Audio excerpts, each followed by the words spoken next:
शबरी मगन है राम भजन में, शबरी मगन है राम भजन में। मित्रों, शबरी कौन थी? शबरी के पिता कौन थे? शबरी के पूर्व जन्म की कहानी क्या थी? शबरी ने शादी क्यों नहीं की थी? मित्रों, रामायण में माता शबरी के बारे में बहुत कम लोग ही जानते होंगे। मित्रों, अगर आप चैनल पर पहली बार है तो चैनल को सब्सक्राइब जरूर कर लेना ताकि आने वाला नोटिफिकेशन की जानकारी आपको सबसे पहले प्राप्त हो सके। साथ ही मित्रों, बेल आइकॉन प्रेस करना ना भूलें। प्रिय मित्रों, माता शबरी एक वीर राजकुमारी कन्या थी। हिंदू महाकाव्य रामायण में शबरी का उल्लेख एक बुजुर्ग तपस्वी महिला के रूप में किया गया है, जिन्होंने भगवान श्री राम की तपस्या करके उनका आशीर्वाद प्राप्त किया था। मित्रों, शबरी पूर्व जन्म में एक अति सुंदर कन्या थी, मानो कि किसी अप्सरा को जमीन पर फुर्सत से बनाकर उतार दिया गया हो। मित्रों, शबरी एक भील राजकुमारी कन्या थी, अर्थात माता शबरी का संबंध भील परिवार से था। रामायण में भील कन्या को शबरी के नाम से जाना जाता है। मित्रों, अब हम जानेंगे कि शबरी कौन थी। मित्रों, एक लंबे समय की बात है जब भगवान श्री राम का जन्म भी नहीं हुआ था। उस समय एक राजा अज हुआ करते थे, उनकी पत्नी का नाम इंदुमती था। मित्रों, राजा अज के यहाँ एक पुत्री का जन्म हुआ था। राजा अज और रानी इंदुमती ने इस पुत्री का नाम श्रमना रखा था। मित्रों, इसी राजा अज की पुत्री को हम लोग शबरी के नाम से जानते हैं। मित्रों, श्रमना का जन्म एक भील अर्थात शबर परिवार में हुआ था, इसीलिए इनका नाम श्रमना से शबरी हो गया था। मित्रों, शबरी को साधु संतों ऋषियों मुनियों से बहुत स्नेह था।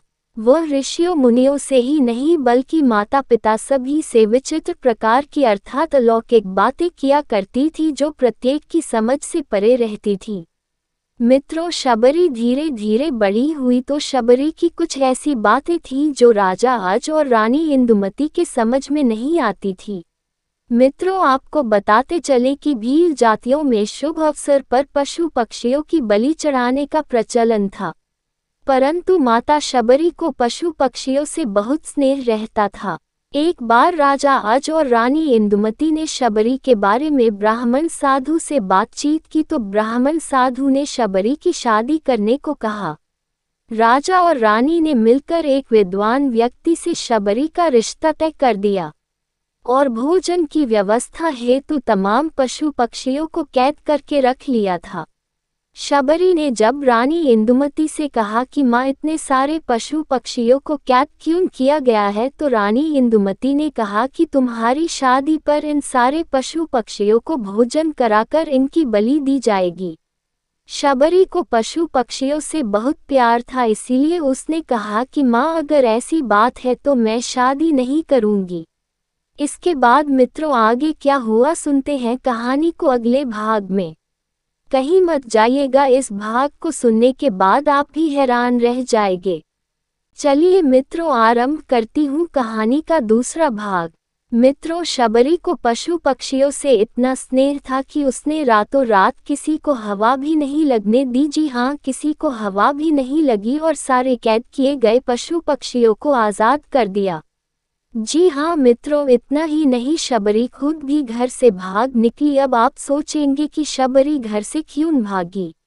मित्रों, अब आपको लग रहा होगा कि कहानी में ट्विस्ट आने वाला है। मित्रों, ट्विस्ट नहीं, शबरी की जिंदगी में एक तूफान आने वाला है, क्योंकि पशु पक्षियों को आज़ाद करते हुए किसी ने देख लिया था, जिसकी वजह से शबरी घर छोड़कर भागी थी। जी हाँ मित्रों, सारी की सारी शादी की तैयारियां धरी की धरी रह गई और शबरी पहुंची उन पर्वतों वाली इलाकों में जहां मित्रों बहुत सारे ऋषि मुनि निवास करते थे। परंतु शबरी ने उन्हीं पर्वतों और पहाड़ों पर छिपकर अपना कुछ समय व्यतीत किया। शबरी को डर था कि वो छोटी जाति से है, ऐसे में ऋषि मुनि उसे अपने आश्रम में जगह नहीं दे सकते। परंतु फिर भी शबरी चुपचाप से सुबह उठकर आश्रम के बाहर सफाई इत्यादि का काम करके चली जाती थी। मित्रों, जब ऋषि मुनि सुबह उठकर देखते थे तो वे आश्चर्यचकित रह जाते कि आखिर ये सारे रोज के काम कौन करता है। मित्रों, ऋषि मुनियों को ऐसा लगता था कि मानो वे दिन में कोई सपना देख रहे हों। मित्रों, शबरी ने काफी दिनों तक आश्रम में इसी प्रकार अपनी सेवाएं दी। परंतु मित्रों, एक ऐसा दिन आया कि ऋषि मुनियों ने सुबह जल्दी उठने की योजना तैयार कर ली और एक दिन सुबह चुपचाप से शबरी को सारा काम करते हुए ऋषि मुनि देखते रहे। मित्रों, फिर क्या होना था? ऋषि मुनियों ने शबरी को पकड़ लिया और अंदर अपने आश्रम में ले गए। मित्रों, फिर क्या हुआ? फिर शबरी से ऋषि मुनियों ने पूछताछ की कि तुम कौन हो और कहाँ से आई हो, किस परिवार से हो, क्या तुम ही आश्रम के बाहर साफ सफाई रोजाना करके जाती हो? मित्रों, ढेर सारे सवाल शबरी से पूछे गए। मित्रों, शबरी ने बताया कि मैं एक छोटी जाति अर्थात भील परिवार से नाता रखती हूँ। मित्रों, जैसे ही शबरी ने इतना कहा तो ऋषि मुनियों ने उसे काफी फटकारें लगाई। ऋषि मुनियों के ऐसे व्यवहार से शबरी डर गई। वह पहले से ही घबराई हुई थी और फूट फूट कर रोने लगी। मित्रों, आश्रम में एक ऋषि मतंग भी रहते थे। उन्होंने जैसे ही शबरी के रोने की आवाज़ों को सुना तो वे अपनी कुटिया से बाहर निकले और शबरी को बचाया और उसे अपनी बेटी स्वीकार किया और आश्रम में ही उसकी रहने की एक कुटिया में व्यवस्था करवा दी। मित्रों, शबरी योजना ऋषि मुनियों की सेवा करती और उनके भोजन पान की व्यवस्था करती। सारे ऋषि मुनि उसके व्यवहार से खुश रहने लगे।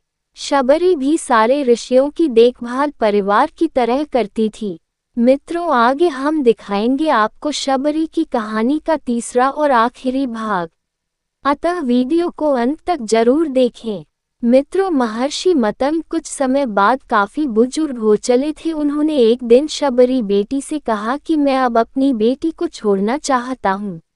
महर्षि मतंग की इस बात को सुनकर शबरी रोने लगी और रोते रोते बोली, हे महर्षि, मैं पहले ही एक पिता को खो चुकी हूँ और अब मैं अपने महर्षि पिता को नहीं खोना चाहती हूँ। मैं आगे फिर कैसे रहूंगी? मेरा इस आश्रम में कौन ख्याल रखेगा? ऋषि मतंग ने शबरी को आश्वासन दिया कि मेरे जाने के बाद भगवान श्री राम तुम्हारी देखभाल करेंगे। शबरी ने कहा, हे महर्षि पिता, मैं उनको कैसे पहचानूंगी? महर्षि मतंग ने कहा कि बेटी, भगवान श्री राम वनवास के दौरान आपसे मिलने आपकी कुटिया पर आएंगे। ऐसा कहते हुए महर्षि मतंग ने प्राण त्याग दिए। शबरी ने महर्षि मतंग की बात को वचनबद्ध कर लिया था। मित्रों, ऋषि मतंग के गुजर जाने के बाद शबरी रोजाना भगवान श्री राम के लिए फल फूल लाकर रखती थी और इस प्रकार वर्षों शबरी ने उनके आने का इंतजार किया। मित्रों, इस प्रकार शबरी ने अपना सारा जीवन भगवान श्री राम के इंतजार में बिता दिया। मित्रों, शबरी भी ऋषि मतंग की तरह काफी बूढ़ी हो चली थी। मित्रों, आपको बताते चले कि शबरी रोजाना भगवान श्री राम के लिए फूलों को सजाकर रास्ता तैयार करती और भगवान श्री राम के लिए मीठे मीठे बेरोन को चख कर रखती थी कि एक दिन भगवान श्री राम जरूर आएंगे। मित्रों, काफी इंतजार के बाद एक ऐसा दिन आ ही गया कि वनवास के दौरान भगवान श्री राम उस आश्रम पर पहुंच ही गए जहां वर्षों से शबरी श्री राम के आने का इंतजार कर रही थी। जैसे ही शबरी ने आश्रम पर श्री राम को देखा तो शबरी ने तुरंत पहचान लिया और वे भगवान श्री राम को कुटिया में ले गई। शबरी फूलों के खूबसूरत मार्ग से श्री राम को कुटिया तक ले गई और श्री राम की खूब खातिरदारी की। उन्हें अपने झूठे बेर भी खिलवाए। इस प्रकार ऋषि मतंग की कही बात सच हुई और शबरी का पूरे जीवन का इंतजार मित्रों यहीं पर समाप्त हो चला। मित्रों, अब हम आपको बताते चले कि शबरी पूर्व जन्म में कौन थी।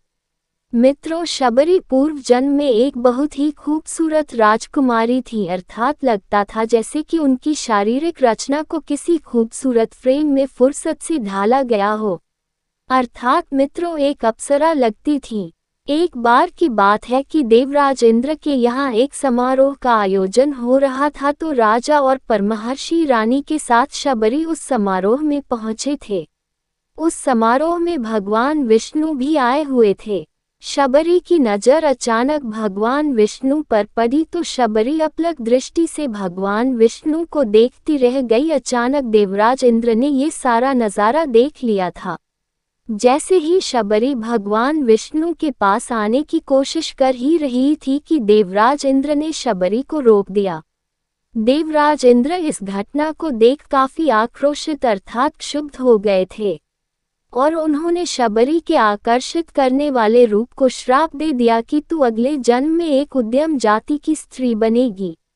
मित्रों, शबरी काफी नाराज और दुखी हुई और रात्रि में चुपचाप कमरे से निकलकर त्रिवेणी नदी के तट पर पहुंचकर गंगा माँ से प्रार्थना की कि हे माँ गंगा, मुझे ना तो सुंदर रूप देना और ना ही किसी की रानी बनाना, अर्थात मुझे राजा के जैसे अमीर घरों में कभी जन्म मत देना। और इतना कहकर शबरी गंगा माँ की गोद में जल समाधि ले लेती हैं। मित्रों, इसीलिए शबरी अगले जन्म में एक भील परिवार में जन्मी थी और उन्हें सुंदर रंग रूप भी नहीं मिला था क्योंकि देवराज इंद्र ने उन्हें श्राप दे दिया था। मित्रों, इस वीडियो के माध्यम से आपने यह अवश्य सीखा होगा कि शबरी कौन थी और शबरी के पूर्व जन्म का क्या रहस्य था। मित्रों, आपको आज की यह कहानी बहुत पसंद आई होगी। कहानी को अंत तक देखने के लिए बहुत बहुत धन्यवाद। शुक्रिया। आपका दिन शुभ हो। जय हिंद, वंदे मातरम।